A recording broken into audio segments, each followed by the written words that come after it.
ભલામણ એમ ના હોય. આખે આ રાજકારણ છે. આ રાજકારણની અંદર સમજો તમે એકદમ એટલા ભોળા નહીં બનો. આ તમે એટલા ભોળા બનો છો ને એમાં તો આ રાજકારણી ફાવી ગયા છે. આ રાજુભાઈ કરપડા, આ હું તમને સ્પષ્ટ કહું, રાજુભાઈ કરપડા એક દાયકાથી મારી જેમ એ પણ 10 વર્ષથી સતત લડતા આવ્યા ખેડૂત માટે. એની આમ આદમી પાર્ટી છોડી તો કે તમે તો ગદ્દાર છે. એટલે ભલામણ અહીંયા ખેડૂતને નથી છોડ્યા, અહીંયા આમ આદમી પાર્ટીને છોડી. આમ આદમી પાર્ટીને છોડ્યા એટલે ગદ્દાર થઈ ગયા. હા, એ ભાજપમાં જોડાય ને તેથી એને આપણે ખરાબ કહેવાનો અધિકાર છે કે ભાઈ તમે ભાજપમાં જોડાણા.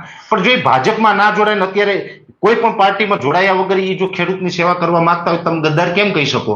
એટલે એટલું બધું. અને કોમેન્ટ કરવા વાળા મોટા ભાગના આમ આદમી પાર્ટીના જ કાર્યકરો છે. મેં તો બધાની કોમેન્ટ આખી ડિટેલ કહી દીધી. એટલે રાજુભાઈ કરપડા જેવા માણસને મૂકતા નથી. તો આવી રીતે ખેડૂતનું હિત ના થાય.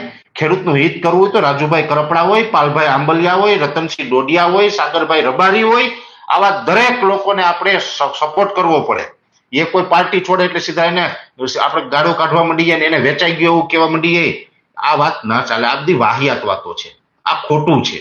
અને કોઈ પણ રાજુભાઈ કરપડા તો બહુ મોટો ખેડૂત છે. એને ક્યાંય કોઈ પાસે 5 પૈસાનો લાંબો હાથ કરવાની જરૂર નથી. એ ભલે એને જે પણ કારણે ડિસિઝન લીધું મને નથી ખબર. મને એટલો વિશ્વાસ છે કે 1 રૂપિયાનું ખોટું ના કરે માણસ.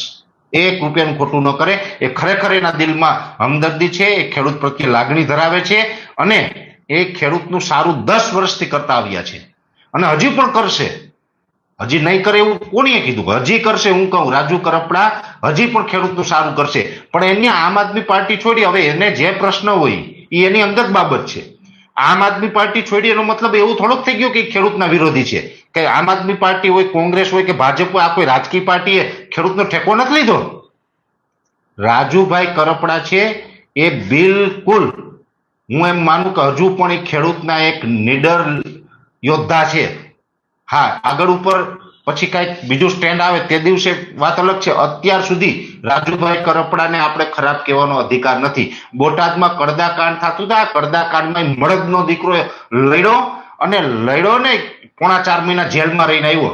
આ ખેડૂત માટે જે માણસ 4.5 મહિના જેલ ભોગવી એ જ આપણે જો ખેડૂત તરીકે એને ખરાબ કહેશું તો આ વસ્તુ તો ખોટી છે. જો આવું આપણે કરશું ને તો જિંદગીમાં પણ આપણા બધા ખેડૂતનો ક્યારેય ઉદ્ધાર થવાનો નથી. એટલે હજી પણ કહું, રાજુભાઈ કરપડા હોય, પાલભાઈ આંબલિયા હોય, રતનસિંહ ડોડિયા હોય, સાગરભાઈ રબારી હોય, એક આપણે ભાઈ ગજેરાભાઈ છે, કિસાન સંઘર્ષ સમિતિ છે, ગુજરાત કિસાન સંઘર્ષ સમિતિ, દયાભાઈ ગજેરા, એ પણ ખેડૂત માટે બહુ સારું કામ કરી રહ્યા છે. આવા જે લોકો લડે છે ને એને સપોર્ટ આપો. સપોર્ટ ન આપી શકીએ તો આપણે ઘરે બેસાય, શાંતિ રખાય, પણ એવા માણસનું મોરલ નહીં તોડો. આ દરેક ખેડૂત ભાઈઓને મારી 2 હાથ જોડીને વિનંતી છે. ખેડૂત માટે લડે છે ને એને સહકાર આપો. સહકાર ન આપો તો કઈ નહીં, કમસે કમ એને ગાળો આપવાનું બંધ કરી દઈએ તો ઘણું છે આપણા માટે.